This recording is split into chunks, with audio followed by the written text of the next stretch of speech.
Warahmatullahi wabarakatuh. Alhamdulillahil dzakiril madhkur. Allahumma adim salawatika wa salamaka ala habibina wa syafi'ina wa qurrati a'yunina habibina wa maulana Muhammad imami kulli syakirin wa syakur wa ala sa'iri abaihi wa ikhwanih minal anbiya wal mursalin ahlil khuyur wa man tabi'ahum bi hasanin ila yaumin nusyur wa alaina ma'ahum wa fihim bi rahmatika ya arhamar rahimin. Subhanaka la ilma lana illa ma 'allamtana innaka antal alimul hakim. Tub alaina innaka antat tawwabur rahim. Amma ba'd, yang kami muliakan seluruh para jamaah Majlis Ta'lim Jalsatul Itsnain Ratibul Haddad beserta kitab Bulughul Maram yang dirahmati Allah Subhanahu wa ta'ala. Semoga kita semuanya beserta keluarga kita digolongkan termasuk orang-orang yang bahagia dunia beserta akhirat. Semoga hajat-hajat kita yang kita hadirkan dengan wasilah pembacaan zikir Ratibul Haddad insyaallah akan dikabulkan oleh Allah dengan wasilah pengarang Ratibul Haddad yaitu Al-Habib Abdullah bin Alawi Al-Haddad. Amin amin ya rabbal alamin. Hadirin yang dirahmati Allah Subhanahu wa ta'ala, sebelum kita memulai kajian Bulughul Maram, ada salah satu sahabat datang kepada Nabi Muhammad alaihi salatu wassalam berkata, "Ya Rasulullah, inna syara'i'al islami qad kathurat alayya." Ya Rasulullah, syariat Islam ini begitu banyak. Kathurat alayya, penat dan penuh. Saking banyaknya maka membuat saya ini kecapean. Sholat ada, puasa ada, Quran ada, doa ada, ini itu. Kathurat alayya. Fadullani ala syai' atathabbathu bih. Tunjukkan aku satu saja amalan dari sekian amalan yang bisa saya jadikan sebagai pegangan hidup. La ilaha illallah.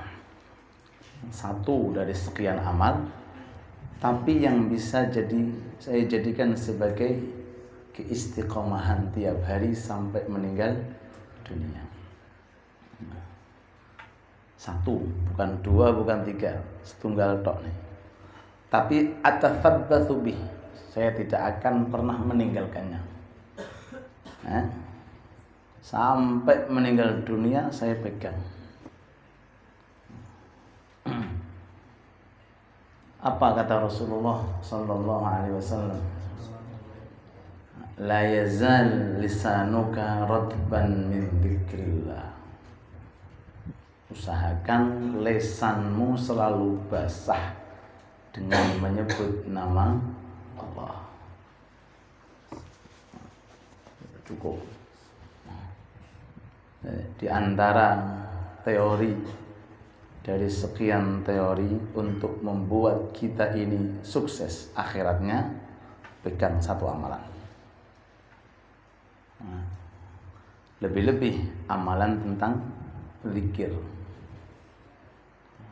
La yazal lisanuka ratban min dzikrillah. Usahakan lesanmu selalu basah. Jadi gonta-ganti zikirnya. Jangan sampai ada celah lisanmu kering. Usahakan terus dibasahi. Allahu Akbar. Dan ini jawaban Rasulullah kalau kita teliti memang pas-pasnya jawaban gini. Enak, simple, gampang, kapan saja bisa dilakukan tanpa rukun syarat seperti ibadah-ibadah yang lainnya. Semisal sholat, ada syaratnya, ada rukunnya. Harus seperti apa? Puasa juga sama, ada syaratnya, ada rukunnya. Baca Quran, ada sisi waktu orang nggak boleh baca ketika hadas gede, apalagi megang sampai tidak boleh. Doa pun juga sama. Nggak setiap saat kita bisa doa, harus ada syarat, harus ada rukunnya. Tapi kalau zikir nggak ada syarat rukunnya. Bahkan dalam kondisi hadas gede, orang boleh berzikir. Dalam kondisi di dalam kamar kecil pun kita boleh berzikir menggunakan hati. Jadi ini zikir boleh menggunakan lisan, boleh menggunakan hati. La yazal lisanuka ratban min dzikrillah. Kemudian dari sekian zikir, yang paling enak dan paling mudah untuk kita amalkan, tinggal memilih. Bisa la ilaha illallah, monggo diistiqomahkan sampai meninggal dunia.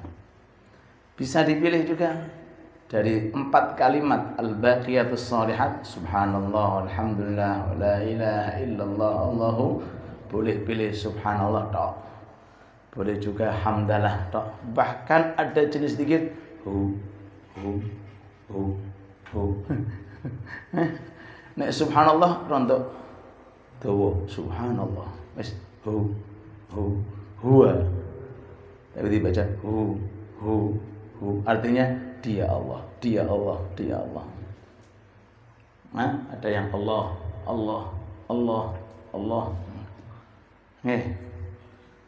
Macam-macam lantunan zikir. Mudah-mudahan kita termasuk golongan orang-orang yang zikir.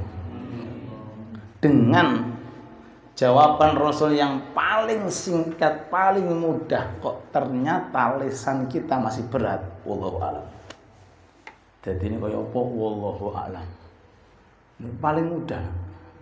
Salat agak sedikit repot, Quran agak sedikit ini itu.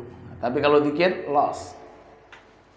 Dalam bepergian bisa, duduk bisa, qiyamau qu'udan wa 'ala junubihim, boleh berdiri, boleh duduk, boleh mau tidur, bangun tidur di kamar kecil, di luar, tanpa ada syarat, tanpa ada tempat, tanpa ada zaman tertentu. Dimanapun masanya, kapanpun, dimanapun tempatnya, dalam keadaan apapun, zikir tetap boleh dilakukan.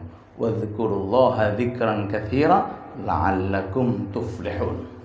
Supaya kalian bahagia, maka perbanyaklah untuk berzikir kepada Allah. Tadi saya baca ada zikir kalau dibaca 11 kali itu dicatat 2 juta pahala. Nah, saya nyari yang itu yang mudah-mudah, sing sithik tapi yang mana gede. Seneng golek sing model ngoten niku enak. Ini triknya Pak Eko. Sedikit tapi pahalanya gede. 11 kali dibaca, 11 kali dibaca, bebas pagi, siang, sore. Dalam kitab Jawahir Lu'lu'iyah, syarahnya Arba'in Nawawiyah, itu ada zikir ya. Kalau dibaca 11 kali dikasih pahala alfai alfin. Kalau alfa alfin 1 juta, kalau alfai alfin 2 juta. Masya Allah. Peng 10 berarti berapa Pak? 10 hari berarti berapa? 20 juta. Seminggu 1 bulan 6 terus ya. 60 juta. Betul. 2 juta kalikan 30. Oh, 60 juta. Setahun. Oh, tinggal ngalikan. La ilaha illallah wahdahu la syarikalah, ilahan wahidan samada, lam yalid wa lam yulad wa lam yakul lahu kufuwan. Tinggal ilahan wahidan samada. La ilaha illallah wahdahu la syarikalah, ilahan wahidan samada. Terusnya jangan hafal surat Ikhlas, lam yalid wa lam yulad wa lam yakul lahu kufuwan ahad. Nggih. Mudah-mudahan bisa diamalkan. La ilaha illallah wahdahu la syarikalah. Gampang. Niki ilahan wahidan samada. Lam yalid wa lam yulad wa lam yakul lahu kufuwan ahad. Mudah-mudahan bisa istiqomah kita amalkan. Monggo jenengan ajarkan nggih. Putra-putri panjenengan, istri panjenengan sing tengene grup jenengan sebarkan biar Rasulullah bahagia dan senyum. Tujuan kita tong mriku tok, gak golek napa-napa kita. Golek napa? Hah? Golek napa? Sampai itu ada sebagian komentar di YouTube itu. Zaman sudah seperti ini, teknologi canggih masih mikir pahala dosa. Sudah bukan zaman yang ngurusin taat ibadah, sekarang ngurusin apa? Perkembangan ekonomi, bagaimana cara menciptakan tangga sampai ke langit mungkin gitu ya. Kok masih ada orang yang mikirin penghapusan dosa, peningkatan pahala, bahasanya sudah zaman kuno ini. Kata guru kita Habib Umar, orang-orang semacam itu tantang aja. Kayak gitu ente tantang. Kumpulkan dunia sampai 100 kali lipat. Nanti ketemu ketika mati, siapa yang berhasil? Kata guru saya, orang-orang yang menyombongkan dengan dunia, yang meremehkan taat dan ibadah, tantang. Tak kasih umur 1 juta tahun, umur pek. Dunia tak lipat gandakan 100 juta, ambil semuanya. Tunggu finish ketika Israel datang. Siapa yang beruntung? Siapa yang beruntung? Orang yang beriman, yang pulang membawa amal soleh. Itu kata guru saya seperti itu. Kalau ada orang sombong seperti itu, disombongi Pak. Nyombongi orang sombong saudara. Oke. Kesana majelis taklim, kesini dikir. Ngurusi majelis taklim kapan bisa memikirkan teknologi bangsa, teknologi negara? Sudah ada yang ngurusin, kita doakan mudah-mudahan amanah, adil. Amin Allahumma. Bagian kita ngurusi saya ngata-ngata lagi. Namanya khilafah batinah, ngurusi hati-hati gitu nih. Khilafah zahirah 5 tahun selesai. Khilafah zahirah tambah 5 tahun, 10 tahun selesai, wajib turun. Tapi kalau khilafah batinah sampai di alam barzah manfaat. Apa itu khilafah batinah? Ini beliau-beliau. Ini Abu Bakar, pemilik khilafah tapi batinah. Namanya harum misalnya sekarang. Beliau Habib Soleh Al-Hamid. Pemimpin tapi pemimpin batin. Ngurusin apa? Ngurusi akhlak. Ngurusin apa? Ngurusi ilmu. Ngurusin apa? Membersihkan hati-hati orang. Namanya khilafah batinah. La ilaha illallah. Adapun khilafah zahirah 5 tahun rata-rata lah. Niku nek boten dilengserake. Paling otot tambah 10 tahun. Setelah itu masuk naik, wajib turun, Pak. Nggih. Wajib. Tapi kalau khilafah batinah sampai kelak nanti di surganya Allah Subhanahu wa taala. Qala rabbuka lil malaikati inni ja'ilun fil ardi khalifah. Bismillahirrahmanirrahim. An Aisyah radhiyallahu anha qalat, diriwayatkan oleh Siti Aisyah radhiyallahu anha qalat, binti sahabat Abu Bakar Siddiq radhiyallahu anhu ardah. Qalat, beliau berkata, innan nabiyya, sesungguhnya Nabi Muhammad sallallahu alaihi wasallam qala, bersabda, man atal ghaita falyastatir, barang siapa yang mendatangi hajat, arada qada al hajjah, maka apa anjurannya? Falyastatir, maka hendaknya dia mengambil penutup untuk menutupi auratnya. Rawahu Abu Dawud. Ini zaman dahulu. Kalau zaman sekarang sudah ada tempat-tempat tertentu untuk qada'il hajjah. Zaman dahulu, zamannya para sahabat di zaman dahulu, enggak seperti zaman sekarang. Kalau sedang qada'il hajjah di padang pasir atau di tempat yang terbuka, maka hukumnya wajib wajib membawa atau menjadikan penutup supaya auratnya tidak kelihatan atau tidak dilihat. Dan keunikan Nabi Muhammad sallallahu alaihi wasallam itu sempat diriwayatkan ketika hendak qada'il hajah itu tumbuh-tumbuhan sendiri jalan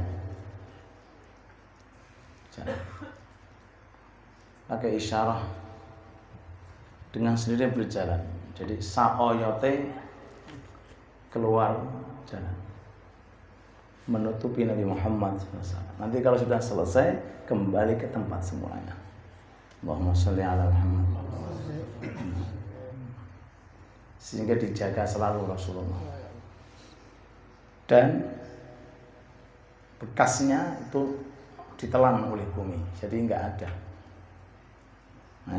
Jadi kotorannya para anbiya ibtala'athul ardh, ditelan oleh bumi untuk dimuliakan dan diagungkan. Naam. Jadi fikih yang bisa kita ambil adalah wujubul istitar inda qada'il hajah, wajib menggunakan penutup saat orang itu qada'il hajah. Kalau sudah ada tempat yang disediakan ya sudah. Cuma dalam adabnya orang itu kalau ingin qada'il hajah, kalau bisa jangan langsung dilos, kenapa? Dibuka sarungnya langsung. Walaupun itu boleh juga. Tapi afdalnya sarung diangkat ke atas, posisi kita turun ke bawah. Paham? Jadi kita turun ke bawah, sarungnya atau jubahnya setiap kita turun diangkat, turun lagi diangkat, sehingga enggak terbuka langsung. Walaupun itu boleh, boleh. Jadi kalau mau dipraktekkan seperti ini, ya, pakaian ya, kita turun, pakaian naik ke atas, turun naik ke atas, turun naik ke atas. Ketika selesai, sebaliknya juga. Ini naik ke atas, pakaian diturunkan, sehingga nggak kelihatan. Walaupun itu di dalam kamar kecil, melatih sifat haya, sifat apa? Sifat haya, sifat malu. Termasuk sifat yang dicintai oleh Allah Subhanahu wa Ta'ala. Man atal ghaid fal yastatir. Kemudian pernah saya sampaikan, kalau toh harus dibuka, dan itu pun juga boleh membuka di tempat tertentu, maka bacalah doa Bismillah alladzi la ilaha illahu. Napa Pak? Bismillahilladzi la ilaha illahu. Dengan menyebut nama Allah, tiada Tuhan kecuali Allah. Maka kana dzalika doa sitran bainaka wa bainal jan, bisa menutupi antara jin dan manusia sehingga matanya enggak melihat aurat kita. Naam. La ilaha illallah Muhammad Rasulullah. Lanjutnya, wa anha, diriwayatkan pula dari Siti Aisyah radhiyallahu anha. Rasulullah kalau memanggil beliau ya Humaira, ya Humaira, panggilan untuk menunjukkan keharmonisan.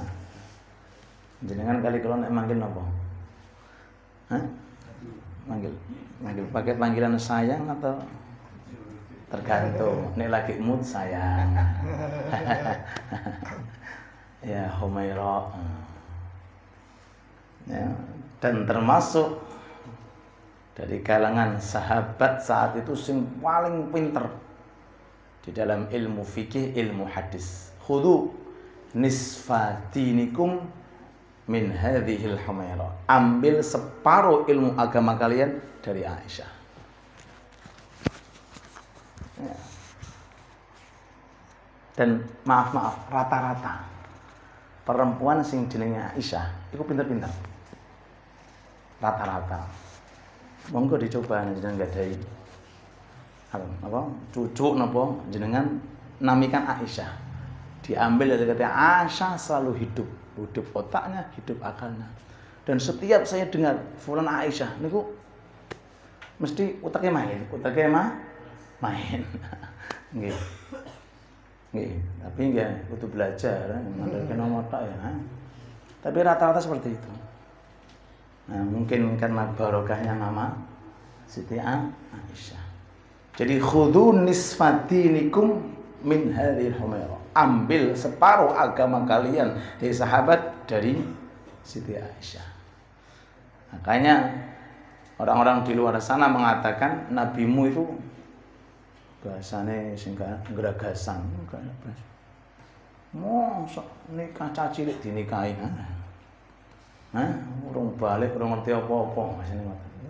Mereka enggak paham, tapi Islam enggak mencaci.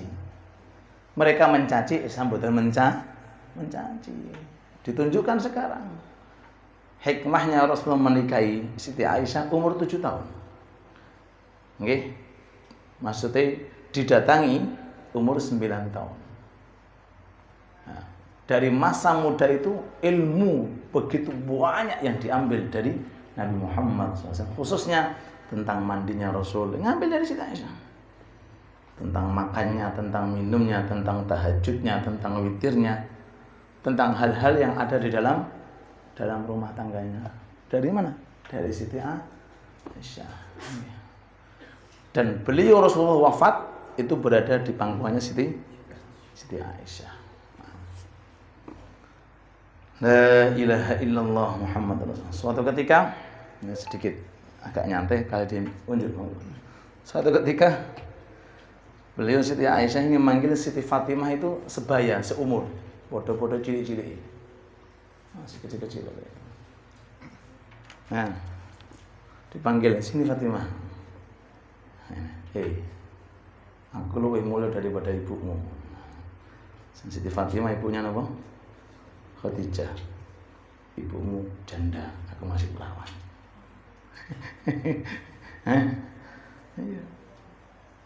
Aku masih perawan. Siti Fatimah mboten terima nangis. Matur tenggene Rasulullah. Mboten tambah diprovokasi, ndak. Apa kata Rasulullah? Fatimah bilang Aisyah, mana yang lebih utama?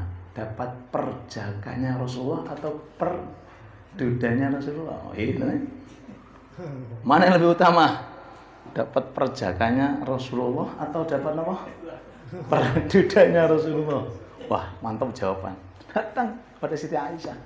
Enggak, Aisyah lebih mulia ibuku. Kok bisa ibumu janda, saya perawan. Nah, sekarang yang pertamanya ngambil perjakaan Rasul siapa? Oh iya. Kata Siti Aisyah, paling itu loh jawaban dari Rasulullah. Ini guyon tapi mengandung hikmah. Orang kok bantan-bantan sampai tukaran itu nggak ada zaman keluarga Rasulullah nggak ada. Oke, ya, biar yang ngantuk, biar nggak ngantuk. Wa anha diriwayatkan anda dari Siti Aisyah radhiyallahu anha, anna nabiyya sesungguhnya Nabi Muhammad sallallahu alaihi wasallam kana idza kharaja, ketika beliau hendak keluar minal ghaid, dari tempat untuk qada'il hajah. Nah, sekedar bahasa, kadang-kadang ghaid itu tempatnya, kadang-kadang diartikan sesuatu yang keluar. Qala, beliau berkata, ghufranak, ampunilah dosaku ya Allah.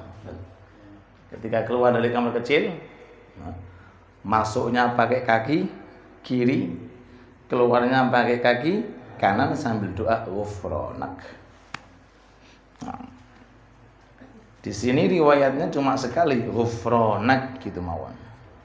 Ya. Dan itu sudah bisa dijadikan sebagai doa dan sudah sesuai dengan sunnah. Walaupun Imam Ghazali dalam kitabnya menerangkan 3 kali ghufranak, ghufranak, ghufranak. Ada tambahnya alhamdulillah alladzi adhaba anil adza wa afani wa abqa fiyya ma yanfa'uni. Terima kasih Gusti. Bahasane alhamdulillah yang telah mengeluarkan kotoran dan menetapkan yang masih berfungsi. Kalau seandainya kabeh metu lah mati lah. Tapi yang keluar adalah kotorannya. Itu maknanya alhamdulillah alladzi adhaba anni anil adza wa afani. Jadi 3 kali ghufranak. Nah, wahakata. La ilaha illallah Muhammad Rasulullah. Nah, kenapa Rasulullah keluar dengan membaca ghufranak? Karena rata-rata ketika seseorang berada dalam tempat itu ghaflah, lupa dia. Nggih, baca Quran enggak boleh. Napa? Zikir keras enggak boleh. Dan lain sebagainya. Makanya kemarin saya sampaikan itu di antara ibadah dari sekian ibadah yang paling afdal bertafakur khusus tentang perjalanan mudahnya kotoran yang keluar. Bertafakur. Jadi ibadah yang paling afdal bukan kok maca Quran dari Quran atau zikir bukan, tapi bertafakur pakai pikiran tentang apa? Anugerah berupa nikmat yang diberikan oleh manusia khususnya saat mengeluarkan apa? Kotoran. Nah, wahakata. Sehingga keluar Rasulullah mengajarkan untuk ghufranak. Subhanallah. Ulama mengatakan tempat yang kotor, tempat digunakan mengeluarkan najis kalau dengan adab dan akhlak menjadi tempat ibadah. Apalagi tempat ibadah. Ya. Hanya tadi saya rutinan di Jurang, saya terangkan bahwa Allah kalau ganjar manusia itu beda-beda. Walaupun kehadiran sama, tempatnya sama, ngajinya sama, pulang-pulang gendong pahala yang beda-beda. Nggih. Sing paling enak sing adoh Surabaya iki. Waduh. Enak nek gelem mlaku tambah. Pahalanya gede. Loh, itu khususnya. Loh, mohon maaf, jangan disamakan dengan saya yang berhitung 8 selesai ini nyawang dalane kanan kiri, dalane di segi ini kok kudanan kepanasan kaya napa. Nggih. Belum bensinnya barang ngono ya. Belum negengi, belum segala-galanya itu. Pulang pergi dihitung niku, Pak. Nggih. Napa tuh? Gelindingi ban. Muter ban gitu. Gleng. Nggih. Sampai ada salah satu sahabat itu, ya, itu rumahnya jauh. Kalau datang ke masjid itu jalan kaki panasnya ora gelem numpak melaku, Pak. Nggak lama kemudian ada tanah samping masjid didol. Ditawarke, tukun gak. Sampai kepanasan itu, enak tanah enak kalau ngancik. Masjid musola nyampe, enggak, aku pengen pahala langkahku lebih banyak pahalanya. Dan guru saya pribadi mengatakan cepatnya orang melintas Shiratal Mustaqim tergantung banyaknya melangkah kaki ke arah kebaikan. Dan cepatnya orang itu ketika menanggapi suatu perintah. Sampai diterangkan bisa juga sejengkal. Perbedaan, ada yang Masya Allah jualannya itu ngesot, ada yang berangkang, ada yang ini, ada yang itu. Ada orang meloncati penculut swarga. Sebab kenapa? Wis capek di dunia, kenapa? Sudah capek di dunia, goleki majelis taklim terus. Nggih. Sana hadir, sini hadir, sana hadir, sini hadir. Bahasanya wis capek wis entek karek enaknya. Kan gitu hadisnya. Barang siapa ketika di dunia dibikin capek oleh Allah tentang kebaikan, apakah di akhirat capek? Ya enggak. Di akhirat akan enak. Mudah-mudahan diterima oleh Allah. Amin ya rabbal alamin. Sampai Diriwayatkan dulu ada perempuan panggilannya miskinah. Hei wong miskin, hei wong miskin. Kenapa? Karena di saat teman-temannya sudah punya ini, kendaraan mewah, dia ngurusi majelis taklim, barbar, ngaji. Teman-temannya sudah, bahasanya sudah miliuner kan.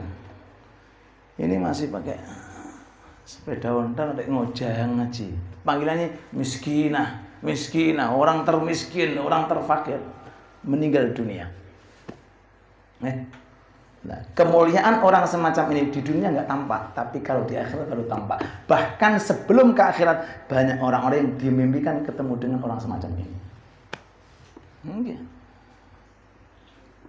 Meninggal dunia, berada dalam suatu istana, pakai pakaian yang megah, dipanggil miskinah. Dijawab, miskinah ning dunya, ning akhirat Islam miskin dah. Miskinah panggilanku di dunia, tapi sekarang di akhirat jangan panggil aku miskinah karena sudah berada dalam puncak kenikmatan.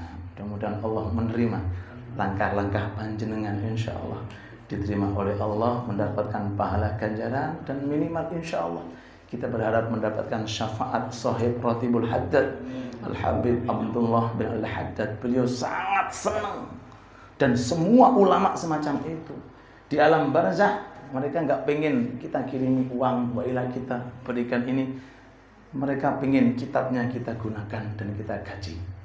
Beliau pengen Ratibul Haddadnya, bikinnya dilestarikan dan diabadikan. Mudah-mudahan kita nggak semasa dengan beliau di dunia, tapi insya Allah di akhirat bisa kumpul bersama-sama. Amin ya rabbal alamin. Pun kita tutup.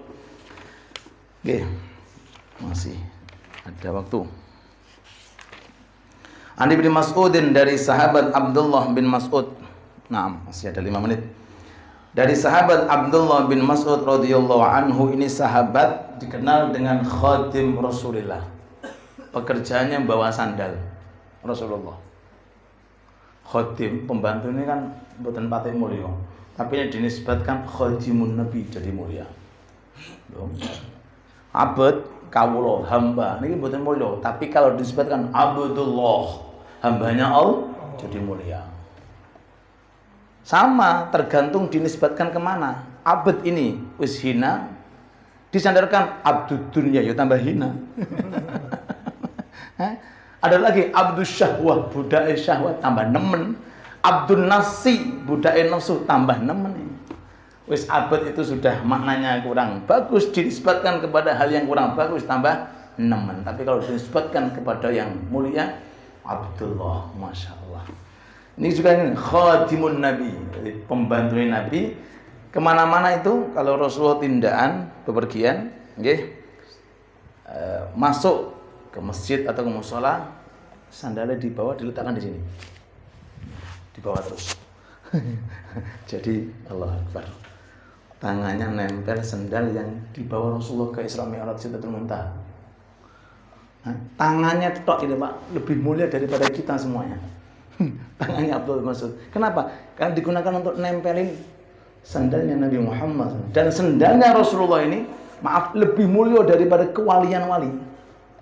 Lungke, mau naik langit pertama, kedua, sampai tembus ke Sidratul Muntaha, pakai sandal beliau. Sedangkan Nabi Musa ketika mau masuk ke Gunung Tur, ikhlaq na'laik fa innaka bil wadil muqaddasi, copoten sandalmu. Tapi kalau Rasulullah, bawa sandalmu. Jadi sandalnya Rasulullah tok niki lho, lebih mulia, maaf, dari seluruh jagat raya penduduk di bumi. Lebih mulia daripada langitnya, lebih mulia dari segala-galanya. Allahumma shalli ala Muhammad. Jadi beliau yang membawa sandal, yang membawa siwak Rasulullah. Kemana-mana bawa siwak. Bawa siwak Rasulullah. Nah, setelah dipakai, diserahkan kepada Abdullah bin Mas'ud, dipegang. Nanti kalau perlu diberikan lagi. Pembawa na'al, sandalnya juga pembawa namanya siwaknya Rasulullah. Sampai pernah kejadian, Rasulullah perintah, wahai Abdul Mas'ud, tolong carikan aku sesuatu. Nek mboten salah niku suruh ngambil siwak. Menek Abdul Mas mancat pohon.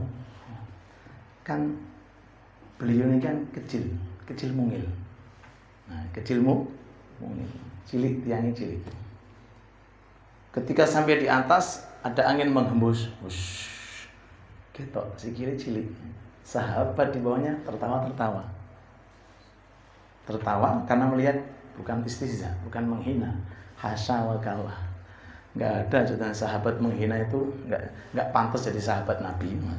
Nah, ya cuma ya wajar lah, spontan. Cilik banget dibanding kakinya mereka cilik banget gitu loh. Soalnya orangnya kerdil. Itu Abdul Mas'ud.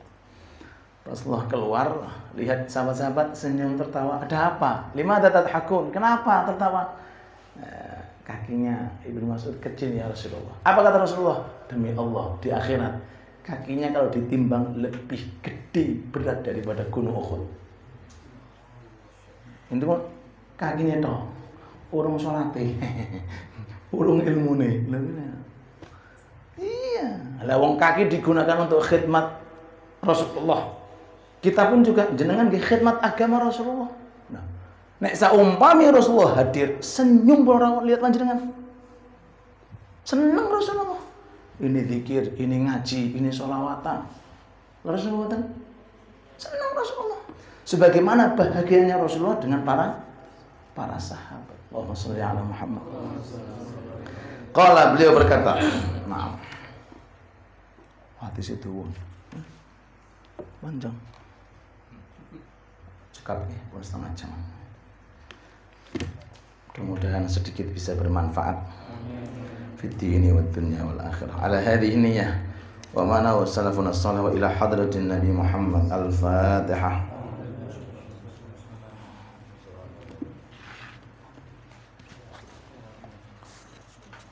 Alhamdulillahirabbil alamin. Allahumma shalli wa sallim.